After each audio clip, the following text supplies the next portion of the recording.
नमस्ते प्यारे विद्यार्थी, कैसे हैं आप सब। हमें उम्मीद है कि आप सब बहुत अच्छे होंगे और आप सबकी पढ़ाई लिखाई भी बहुत जोरों शोरों से चल रही होगी। प्यारे विद्यार्थी, आज हम सब सीखने वाले हैं थेल्स प्रमेय को सिद्ध करना, जिससे कि रिलेटेड आपके एग्जाम में 5 नंबर का सवाल हर साल पूछा जाता है। यानी कि यदि आप यह वीडियो पूरी कंप्लीट देख लेते हैं तो आपका 5 नंबर पक्का होने वाला है। तो शुरुआत करते हैं। सबसे पहले हम थेल्स प्रमेय को एक परिभाषा के तौर पर समझते हैं कि थेल्स प्रमेय होता क्या है। देखिए, थेल्स प्रमेय कहता है कि यदि किसी त्रिभुज की एक भुजा के समांतर, यानी कि त्रिभुज में आपको पता है कि 3 भुजा होता है, उस तीनों भुजा में से किसी एक भुजा के समांतर और 2 भुजाओं के भिन्न भिन्न बिंदुओं पर, यानी कि यदि आप एक भुजा के समांतर और जब 2 भुजाएं बच जाएगी, उन दोनों भुजाओं के भिन्न भिन्न बिंदुओं पर प्रतिच्छेद करने वाली एक रेखा खींची जाए तो अन्य भुजाओं को एक ही अनुपात में विभाजित करती है। यहाँ पे आप चित्र के अनुसार मैं समझाऊं तो देख सकते हैं कि ABC एक त्रिभुज है, जिसमें कि BC के समांतर एक रेखा DE खींचा गया है, जो कि अन्य दो भुजाएं AB और AC पे अन्य भिन्न भिन्न बिंदुओं पर काट रहा है, जो कि D और E है। यानी कि यदि आप किसी त्रिभुज के एक भुजा के समांतर अन्य दो भुजाओं को भिन्न भिन्न बिंदुओं पर प्रतिच्छेद करने वाली एक रेखा खींचते हैं तो अन्य दो भुजाओं को एक ही अनुपात में विभाजित करेगा। यानी कि यदि AD जिस अनुपात में मानो कि 1:2 में विभाजित हो रहा है, तो AC भी 1:2 में ही विभाजित होगा। और इसी को हमें प्रूव करके यानी कि सिद्ध करके दिखाना है। तो सिद्ध क्या करेंगे, सबसे पहले हम लिखेंगे दिया है। क्या लिखेंगे? दिया है, दिया है। अब क्या क्या दिया हुआ है, तो सबसे पहले दिया हुआ है कि त्रिभुज ABC में, त्रिभुज लिखेंगे, त्रिभुज ABC में यहाँ जो BC के पैरेलल है D, तो लिखेंगे कि DE, समांतर रेखा को इस प्रकार से दर्शाते हैं, तो DE पैरेलल BC। उसके बाद हमें सिद्ध क्या करना है, तो सिद्ध करना है, सिद्ध करना है इस रेखा पे देखेंगे तो आप AB पर एक बार नजर डालेंगे तो हमें सिद्ध करना है AD बट्टा DB, यह हमें सिद्ध करना है। उसके बाद आप इधर देखेंगे AC पे, तो हमें इधर से निकालना है AE बट्टा EC। उसके बाद हम कुछ इसमें रचना करेंगे, उसके बाद फिर हम सिद्ध करना स्टार्ट करेंगे। तो रचना हमें क्या करना है, रचना BE और CD, यहां से देखेंगे BE, B को E से मिलाएंगे तो BE, ठीक है, और CD को मिलाया। क्या लिखेंगे, रचना में हमने BE और CD को मिलाया, तो रचना में भी लिखेंगे कि BE और CD को मिलाया। क्या किए, BE और CD को मिलाया। उसके बाद हमें क्या करना है कि EM का लंब AD पे डालना है, यानी कि एक लंब AD रेखा पे डालना है जो कि E से डालना है, कुछ इस प्रकार से। तो ये हो जाएगा EM, इस बिंदु को हम मान लेते हैं M। और उसी प्रकार D से एक लंब AE पे डालेंगे और उस बिंदु को हम मान लेंगे N, ये होगा N। यानी कि यहां से क्या लिखेंगे कि EM लंब AD, DN लंब AE तथा EM लंब AD खींचा। अब इतना करने के बाद अब हम सिद्ध करना स्टार्ट करेंगे। इसमें सिद्ध करने में सबसे ज्यादा जो बच्चों को दिक्कत आता है वो दो त्रिभुज को ढूंढना, यानी कि वो किस किस त्रिभुज का अनुपात ले जिससे कि वो थेल्स प्रमेय को सिद्ध कर सके। तो मैं सीधा सीधा कहूंगा, देखो यहाँ पे AD बट्टा DB लिखा है, तो आपको भी पहले AD बट्टा DB लिख दो, उससे पहले एक बार ट्रायंगल लगा दो, AD बट्टा ट्रायंगल DB, ये होगा। और इन दोनों का हमें क्षेत्रफल निकालना है, तो लिखेंगे area of AD triangle AD बटा एरिया ऑफ ट्रायंगल डीबी।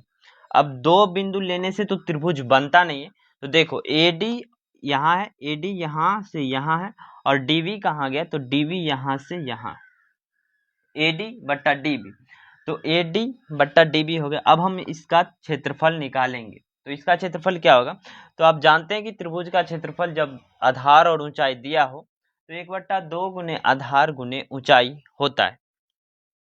तो ये एडी इसका आधार हो जाएगा और डीबी त्रिभुज के लिए ये डीबी इसका आधार हो जाएगा, और लंब दोनों का EN ही होगा। क्यों? क्योंकि पहले जब आप कभी पढ़े होंगे कि इस प्रकार का यदि कोई त्रिभुज है, इस प्रकार का कोई त्रिभुज है, तो उसका जो आधार उसका जो ऊंचाई होता है वो बाहर की ओर होता है, उसका जो ऊंचाई होता है बाहर की ओर होता है। तो इसी प्रकार से त्रिभुज DBE का जो ऊंचाई होगा वो बाहर की ओर EM होगा। तो इन दोनों का क्षेत्रफल कैसे लिखेंगे, ये हो जाएगा 1/2 गुने AD इंटू EM, बट्टा 1/2 इसका भी होगा क्योंकि इसका फॉर्मूला ही होता है, तो DB इसका आधार होगा, तो DB। उससे पहले आप त्रिभुज को पूरा करो क्योंकि AD यहाँ DB यहाँ है, तो दोनों में कॉमन जो एक है ADE, ऊपर लेना है त्रिभुज AD और नीचे लेना है DBE। तो नीचे हो जाएगा DB, आधार क्या होगा, नीचे आधार होगा DB,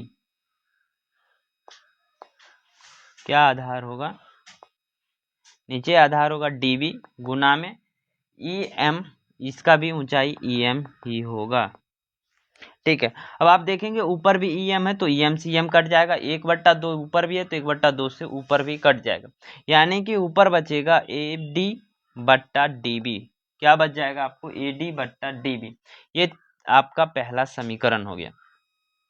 उसी प्रकार से आप दूसरा समीकरण में दो त्रिभुज फिर से लेना है, तो दो त्रिभुज फिर से कैसे लेंगे, तो उसमें भी आप AE बट्टा EC लिख दो पहले, यानी कि एरिया ऑफ त्रिभुज AE बट्टा एरिया ऑफ त्रिभुज EC, ये हो जाएगा।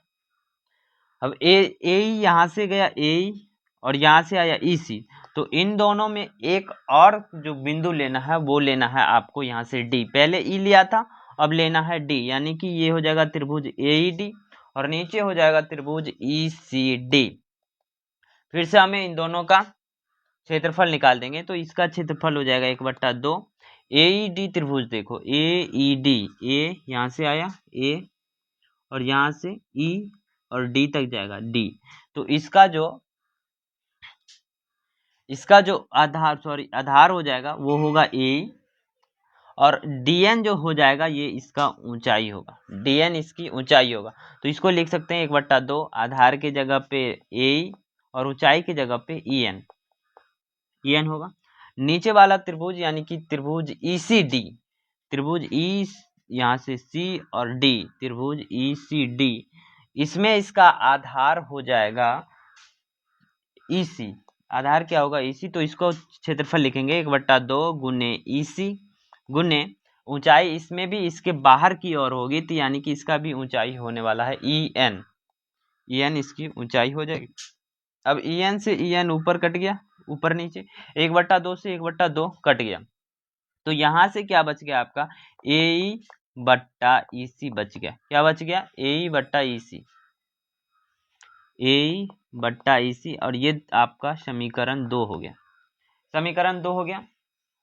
अब यहां से देखिए कि हमें क्या सिद्ध करना है, सिद्ध करना है AD बट्टा DB बराबर AE बट्टा EC, लेकिन हमें आया है AD बट्टा DB बट्टे में AE बट्टा EC। तो यदि आप सोच के देखें कि यदि यहाँ भी हमें सेम चीज मिल गया, लेकिन यदि ये दोनों बराबर हो जाए तो हम इसको AD बट्टा DB बराबर लिख सकते हैं AE बट्टा EC। तो ऊपर तो ADE हो या AED हो, ऊपर का तो बराबर है, यदि नीचे का क्षेत्रफल यानी कि त्रिभुज DBE का क्षेत्रफल बराबर हो जाएगा त्रिभुज ECD के क्षेत्रफल का, तो हम इसको AD बट्टा DB लिख सकते हैं, और ये भी बराबर है क्योंकि पहले आप ऐसा लिखो कि एरिया ऑफ त्रिभुज BDE या DBE बराबर है एरिया ऑफ त्रिभुज यहाँ से इस कोष्ठ को बंद कर दो। एरिया ऑफ त्रिभुज ECD के, क्यों? क्योंकि आपने 9th में पढ़ा होगा कि यदि दो समांतर रेखाओं के बीच एक ही आधार पर दो त्रिभुज हैं तो दोनों का क्षेत्रफल समान होगा। तो दोनों का क्षेत्रफल क्या होगा? समान होगा। कैसे हुआ? तो यहां से आप पोस्ट में लिखेंगे समान आधार तथा समांतर रेखा के कारण समांतर रेखा के एक मिनट बाबू, रेखा के कारण ये बराबर हो गया। तो अब आप लिख सकते हो कि देखो ये दोनों तो बराबर था। जब त्रिभुज DBE का क्षेत्रफल त्रिभुज ECD के बराबर हो गया तो इसको हम लिख सकते हैं कि AD बट्टा DB बराबर होगा AE बट्टा EC के। यानी कि हम लिखेंगे समीकरण 1, 2 और 3 से AD बट्टा